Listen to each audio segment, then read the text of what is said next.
Joy comes to us in ordinary moments. We risk missing out when we get too busy chasing the extraordinary. Brené Brown. This is Ash from the Upside Down Podcast, and you're listening to Miss Jaye, The Renovation.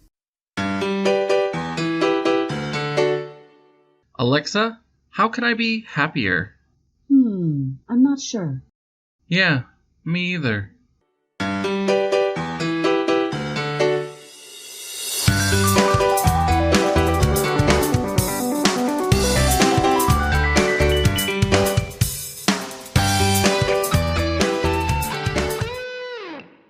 Episode 2, Lowering the Bar. The snarky side of me was like, don't try to be happy, loser. Really, don't reach for the stars. Let's keep it lower. Let's really kind of lower our expectations, shall we?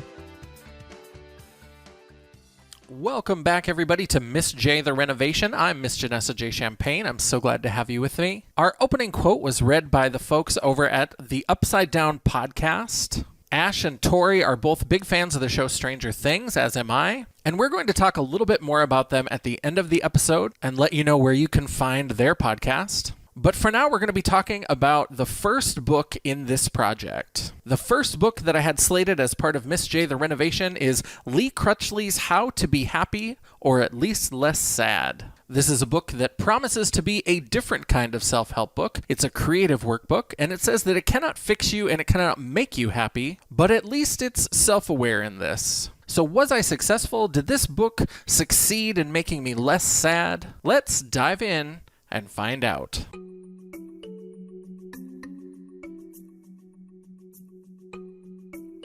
Part 1. Can you judge a book by its title?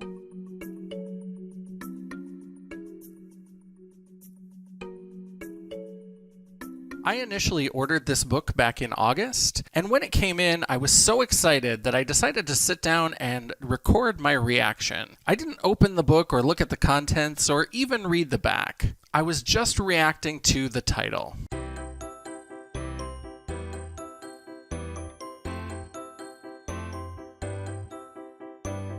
So this book isn't one of the first that I found, but once I saw it, I knew this had to be part of the project. There's something about this title that just made me laugh because it feels so defeatist, and at the same time, I feel like it's so perfect for what I want out of this project. It's by Lee Crutchley, and it's called How to Be Happy, parentheses, or at least less sad. And I thought that's exactly what I'm looking for right now, is even if I don't fix things, even if I don't 100% figure out what's going on and kind of knock myself out of this depression, even if I'm less sad, I think that would be an okay outcome. But there's something about that title where it just says, how to be happy, or at least less sad. It's like, well, you're probably not going to get there, but maybe we can move the needle. Maybe we can just push things a little bit. And so that made me laugh a lot. So How to Be Happy, or at least less sad. This is definitely going to be one of the books that I'm excited to try out.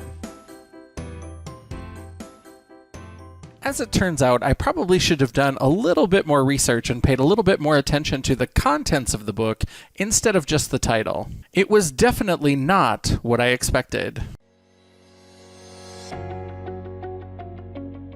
And it says, this book cannot fix you and it cannot make you happy. The good news is that no other book on this shelf can either, but you already know that. Because you know deep down that no self-help book can make you happy. Just like you know deep down that you can. Maybe you haven't discovered that yet, or maybe you've forgotten, but you know more than you think about your own happiness. This creative and practical book will help you draw, write, discover, and remember those things that make you feel happy.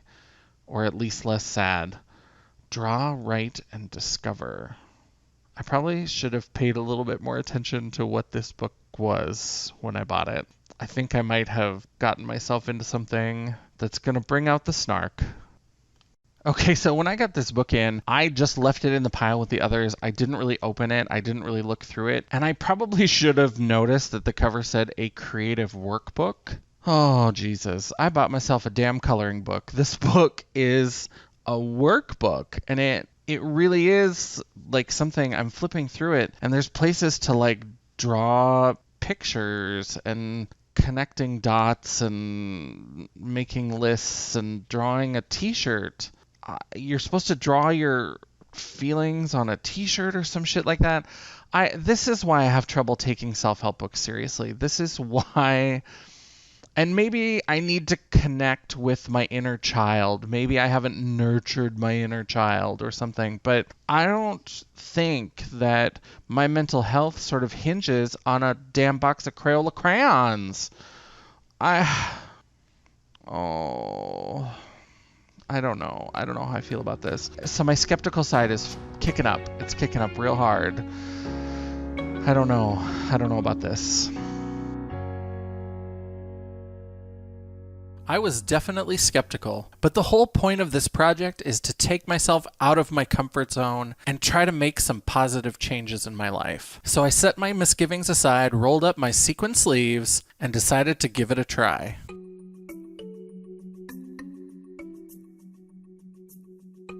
Part 2. Grab your crayons and get to work.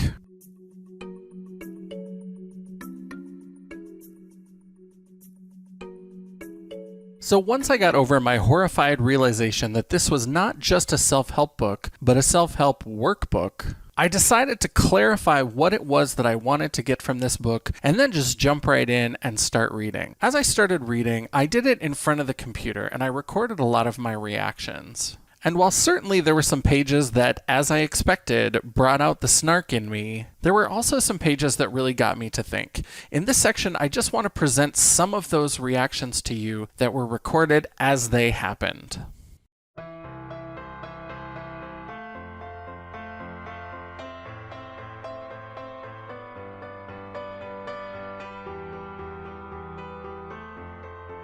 My goal is to be less sad. My goal is to make some positive changes. It doesn't mean that I'm looking to completely transform my life. If I do, that's great.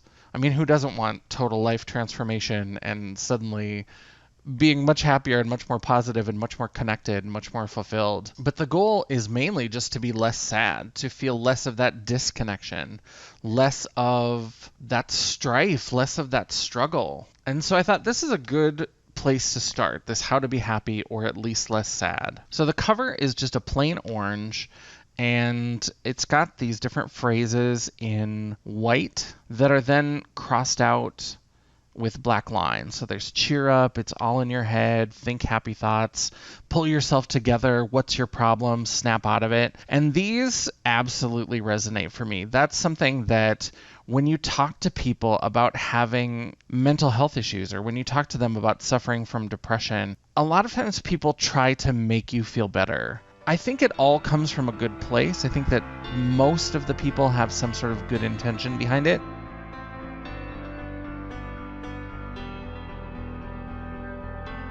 And I think that the maybe slightly less detrimental ones are the ones who, you know, when you tell them that you're struggling and that you're having hard times, they sort of respond by telling you all the things that they love about you. They tell you all of the things about you that they really appreciate and all the reasons you have to like feel good about yourself or whatever. But then there are those people that just, it's almost like they don't understand it. And a lot of people, I think that if they haven't struggled with depression, they don't understand that depression is not the same as sad.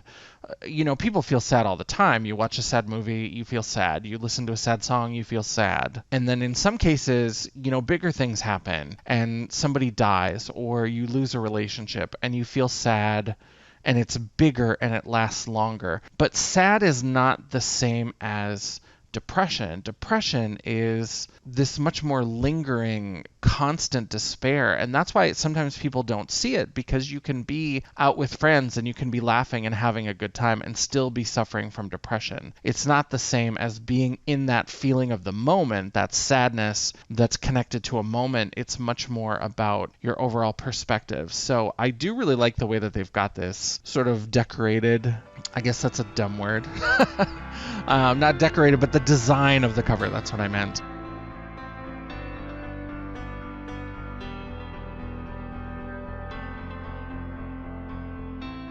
So as I'm opening up my little coloring book, the first quote on the inside cover, oh God, I just can't. This is from Rob Delaney, a comedian. A comedian?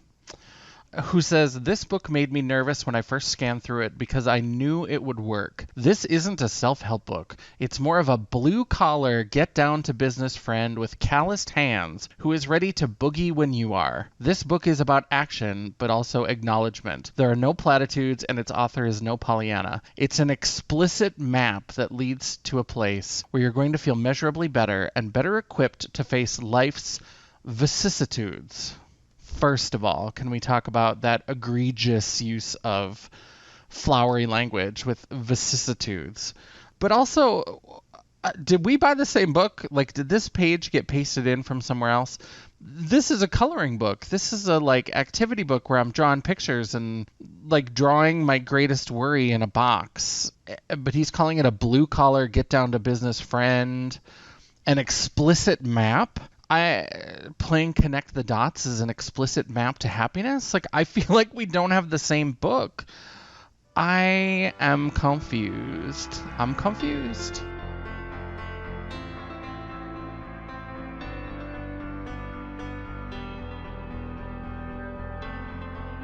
All right, so I'm just starting at the beginning. There's a foreword by Oliver Berkman. I have no idea who that is. And then you turn the page, and it's 2 black pages that have white writing that says, "Happy is a strong word, John Luther." So at least this book is, possibly as snarky as I am. Let's get into this. So it looks like there's a little bit, and then we have a definition of happy. It's an adjective, feeling or showing pleasure or contentment, fortunate and convenient. And then we get into his beginning where he says, "Hello, I guess you are reading this book because you feel sad and you want to feel happy." Yeah, that's a good guess. Who are you, Teresa Caputo? You are probably hoping this book will provide the answers to a happy and fulfilling life. You may even be hoping that I know some kind of secret, and secret is in quote marks, as if that's a subtle dig at the secret. I'm sorry to say that I don't. This book will not fix you, and it will not make you happy. Oh, well, that's $14.95 plus tax down the drain. No shipping, though, because I bought it through Amazon. Hey, Prime. I don't know. Okay, I gotta dive in. I gotta get my snark turned down, and I gotta dive in and just check it out. I'll report back as I'm going through the book and coloring some pictures. We'll see how it goes. So I am like 5 pages into this book, and I'm already running into something that I don't even know what to do. So it's 2 pages, and it's just blank. And the top of the page on the left says, "List things you do every day that give you no pleasure." And then on the bottom it says, "Cross out anything non-essential." The next page says, "List things you do every day that give you pleasure. Circle anything non-essential." So on the left page, my immediate go-to was, what are the things that cause me displeasure? What are the things that I really don't enjoy? So I thought about, like, work drama and worrying about money or any of those kinds of things. And then I tried to get myself off on a technicality where I thought, well, how many things do I do every single day? Most things I probably can't put here because I don't do them every day. That's not what this is about. That's just me being avoidy. And so I found a few things that generally made me unhappy or whatever, but not just things that give me no pleasure, things that I do. And it's not that they're bad or that they cause me any sort of distress, but I just don't get any pleasure out of them. And I thought that's like my entire day. It makes me feel kind of sad because the next page, I don't know what to put there. List things you do every day that give you pleasure. I mean, certainly there are things that I do that give me some pleasure, but I don't do them every day. Why don't I do them every day? Why don't I do something every day that gives me pleasure? What a sad way to live. I don't even know what to think about that. I don't know. Maybe this coloring book has more to it than I want to admit.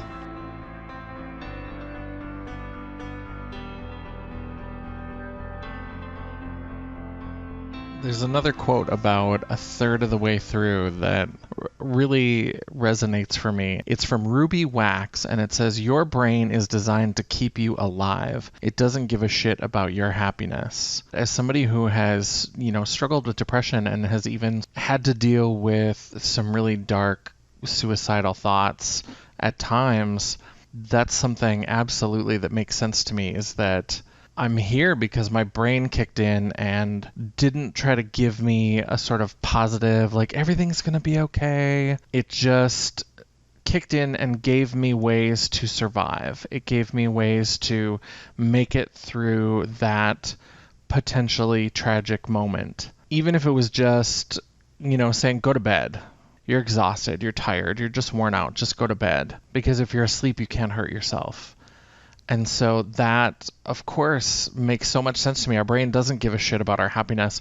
Our brain is this like self-sustaining machine. It's trying to keep us alive, keep us moving. But because of where we come from, because of our ingrained fight or flight kind of responses, it makes sense that we're much better at processing negative information than positive information. And so I like this idea it mentions in here. It talks about neuroplasticity and this idea that you can start to rewire your brain through repetition if you sit down every day and just write down positive events, positive things that happened, things that you noticed that were positive. I'm always terrible at establishing new habits, but I like the idea of that. I don't know, there was just something about that quote. Your brain is designed to keep you alive. It doesn't give a shit about your happiness.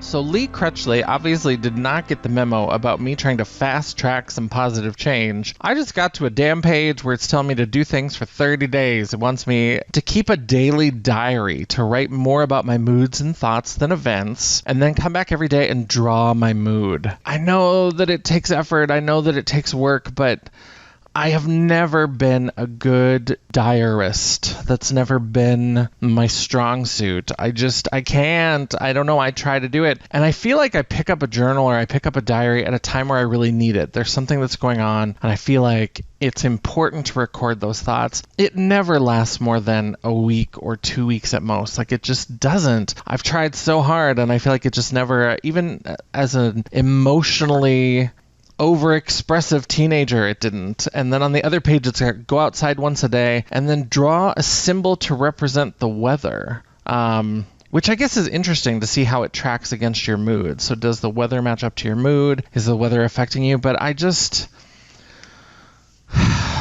don't know. I don't feel like drawing sunshine or clouds or raindrops or shit like that is going to help me. I'm still trying to get on board with this book. I ping pong back and forth so much, and I just am trying to figure out what to do with this.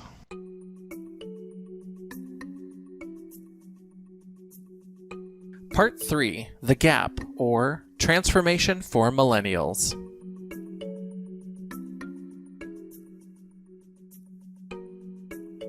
So I've made it about halfway through Lee Crutchley's How to Be Happy or at least Less Sad, and I'm really, really conflicted because what I'm finding is that while there are pieces of this book that will really resonate for me and that seem really powerful, I also feel like this book is just not made for me. It's just not made for somebody who thinks about self-help and self-improvement the way that I do. I can't help it. I just feel like I have a hard time taking some of this seriously. And it feels like this weird dichotomy of there are these moments where I feel like this book really gets me, and then the next page will be some exercise that I'm just like, why am I doing this? And I know that millennials get blamed for everything, and I certainly rag on millennials from time to time. But I think that maybe I'm just too old for the style of this book. I think that maybe the way that I approach things is a little bit more utilitarian. And so the pages that really tend to resonate for me are the ones where it's a quote and it's information, and I'm reading a block of text and it's giving me information, it's asking me questions, but it's not having me do some sort of drawing project or taking pictures of things or write an email to my future self and all of these things that feel very retreat in Sedona, sitting in the desert in a yurt kind of shit. I just feel like maybe I'm too old and bitter for some of this. I just think that maybe it's not going to work. And again, I think that there is a weird divide in this book about the difference between depression and about sadness, because a lot of the pages with information, a lot of the quotes and things that I found, the pages that I really find being useful and helpful to me are talking about depression and are talking about some of these things. But then I don't feel like the activities really necessarily match up with that. So one activity, for example, is a lined page that says, on the left side, list the negative thoughts you have most often. And then on the right, it says, give them a more positive spin. And so on the left, the example is, I hate being alone. And then the more positive spin is, I'd like to meet new people. But those aren't the kind of negative thoughts that I have. Those aren't the kind of, negative ideations. And so the first one that I came up with was, you don't deserve love or happiness. And I thought, how do you put a positive spin on that? Like, I hate being alone. I'd like to meet new people. You don't deserve love or happiness. And so then the positive spin is, you deserve wonderful things. You deserve to be loved. But that's not... It's just the opposite. So it's not putting a positive spin on what you're already thinking. It's now telling yourself you have to think the opposite. So the activity doesn't seem to really work. So then I tried to try something a little bit in line with the example. So I said, I feel stressed at work.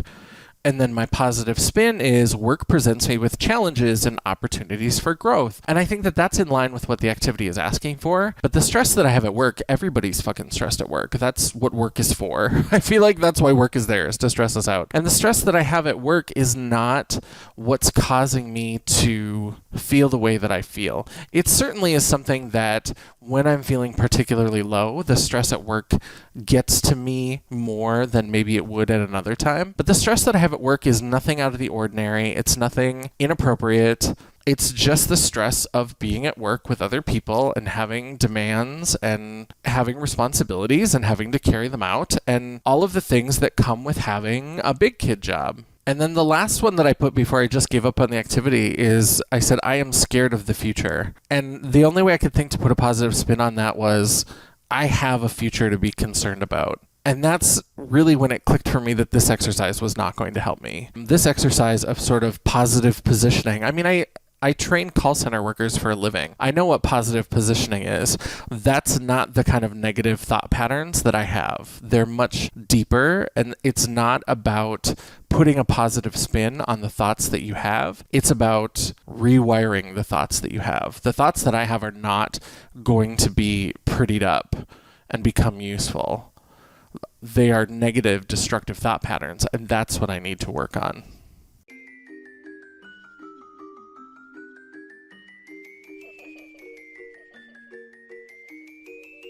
There's another page that asks you to write your worst dream or nightmare. And when I was a kid, I had a recurring nightmare that I had at least a few times a year. And it was about being chased by this transforming snake man. And so it was very influenced by movies that I had seen, the visuals. Sometimes his head was a snake, like in Dreamscape, if anybody's ever seen that movie with Dennis Quaid from like 1982.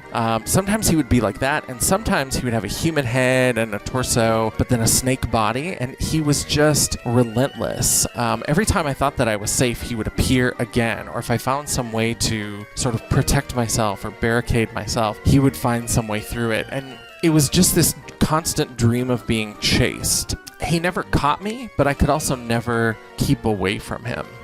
Now, I don't know exactly what that has to do with my mental health situation now, but I do find it really interesting that snakes have continued to sort of play a part in my fears and my anxieties. And I went to a shamanistic retreat workshop a few years ago, and one of the animal guides that I worked with during that workshop was a snake. And that snake presented itself as a power animal, but also as a shadow animal. That's part of the reason why I have always been afraid of snakes and why snakes have always been so terrifying to me. And when I started to dig into what snakes mean, if you think about snakes and the way that they shed their skin, snakes are about transformation.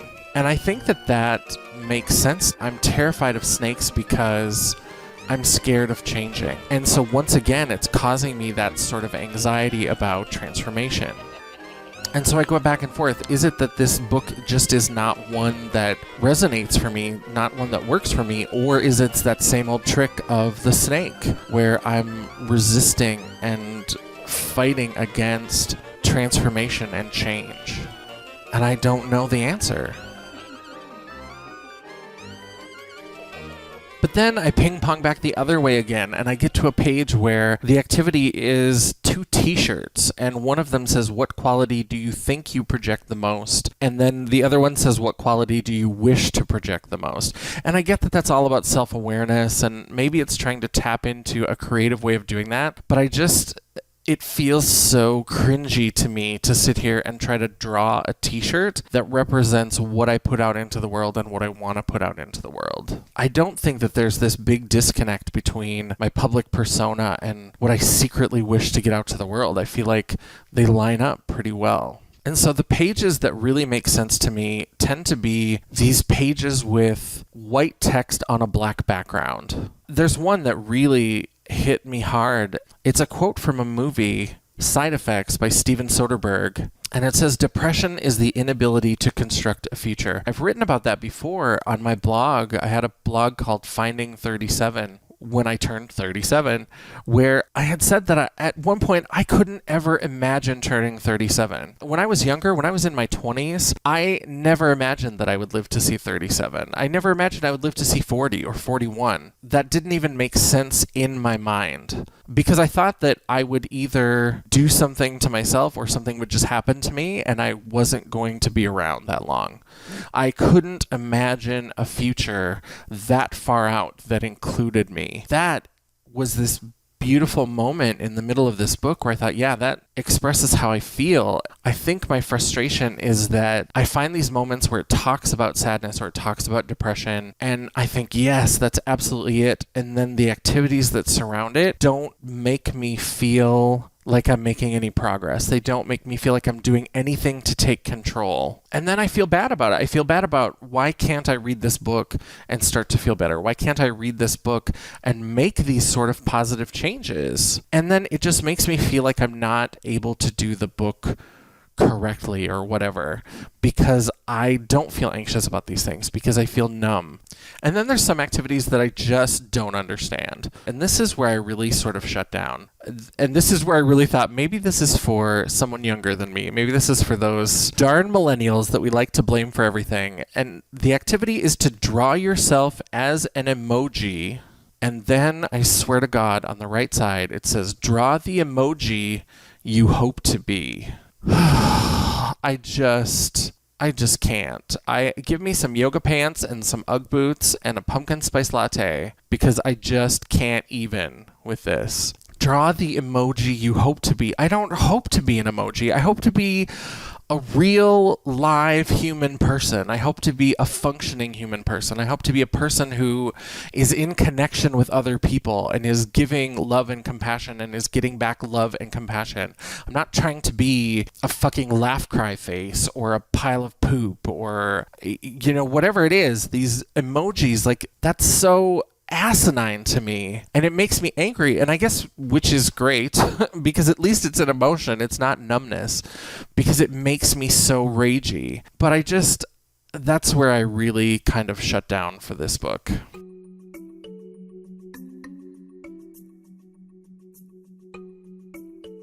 Part 4, Throwing in the Towel.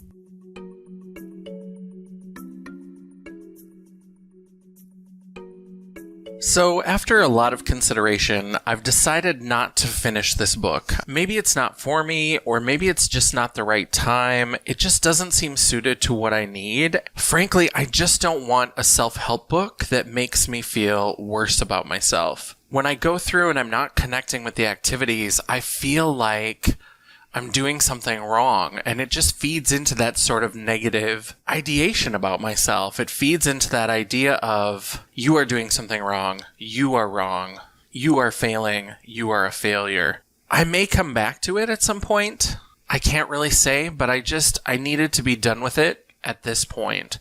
I think that there were some great things in here. I think that some of the information in between the activities was exactly what I needed to connect with at the moment. So I think it's a great start to the project, but self-help and self-care is not a one-size-fits-all. And this clearly just didn't fit me.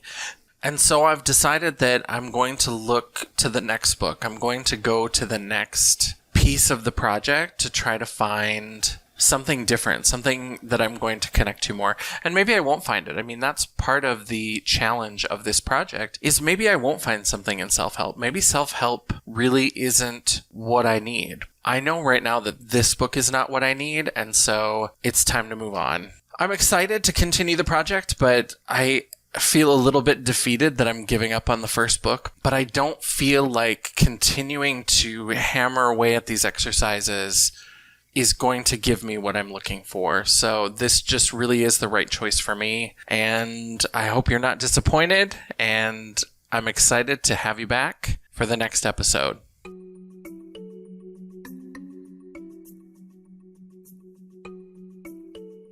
Part 5, Strangers and Friends.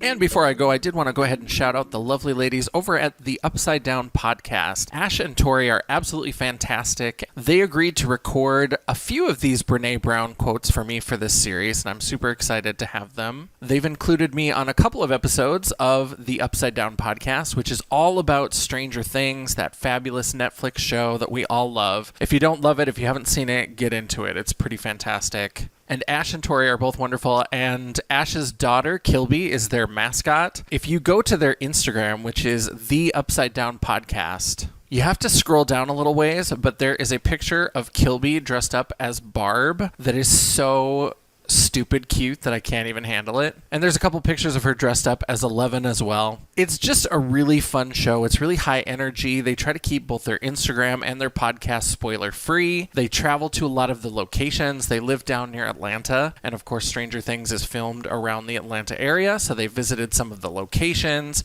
They've spoken to a lot of people from the cast. They've even interviewed a couple of Stranger Things super fans. It's really just a fun, upbeat, positive show. And so when I was thinking of people that I wanted to include in this series, reading the Brené Brown quotes, obviously they were one of the first places that I wanted to go. And you may think that this is a blessing or a curse. It's actually because of Ash and Tori from the Upside Down podcast that I am the Instagram beast that I have become. I had downloaded Instagram a while back and just never figured out how to use it. And when I went to Days of the Dead in Atlanta in 2017, one of the big draws was that there were going to be 4 of the kids from Stranger Things at the convention, and they were doing photo ops and signing pictures and all of that. And so Ash and Tori were also there, and they did the group photo op with them. And all of a sudden, a week or so after the convention, my friend Eric messages me on Facebook, and he's like, "Do you Instagram? You have to get on Instagram." And I was like, "What do you mean I have to get on Instagram?" And he said, "Somebody just tagged you in a picture with Finn Wolfhard." And so he sent me the information to track it down. I'm super not techie. But it was a picture from the photo op of me with Finn Wolfhard holding a Dungeons & Dragons manual. And they had kind of a cute comment about my hair or something. My friend Eric kind of talked me through how to tag myself in the post. And we just kind of chatted back and forth a couple times after that. And so we didn't actually meet at Days of the Dead in Atlanta, but because they reposted that photo and we got to know each other a little bit, I'm actually going to Days of the Dead Atlanta in January, and we're going to try to set up some time to get together and chat a little bit. So I'm excited to finally be able to meet them in person, and I'm so excited that they are being featured in a few episodes of Miss Jaye, the Renovation. I absolutely adore them. They are some of the most friendly people that I've met through this whole podcasting journey, and it's just so wonderful to have them be a part of this show. So thanks again, Ash and Tori, and Kilby, of course, for contributing to this series. You can listen to episodes of the Upside Down podcast on iTunes, SoundCloud, and Pocket Casts. And for more information, look up their Instagram and make sure to give them a follow at The Upside Down Podcast, or visit their website at theupsidedownpod.com. Stay strange.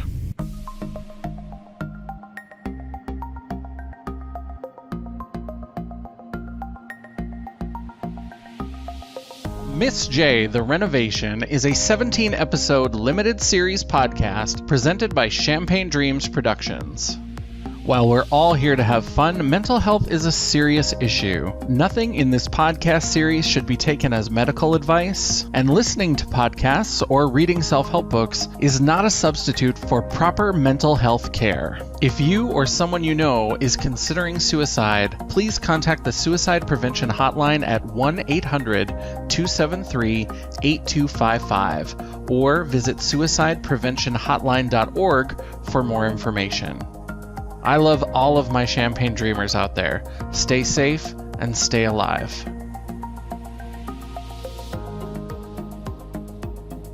This episode of Miss Jaye, the Renovation includes royalty-free music from bensound.com. In the order that you heard them in the episode, this episode features the tracks Clear Day, Enigmatic, Little Idea, Creative Minds, A New Beginning, Creepy, and Summer. For these and more great royalty-free tracks, please visit bensound, that's BEN sound.com. Miss Jaye, the Renovation is written and directed by Chris M. Stoner and is a Champagne Dreams production.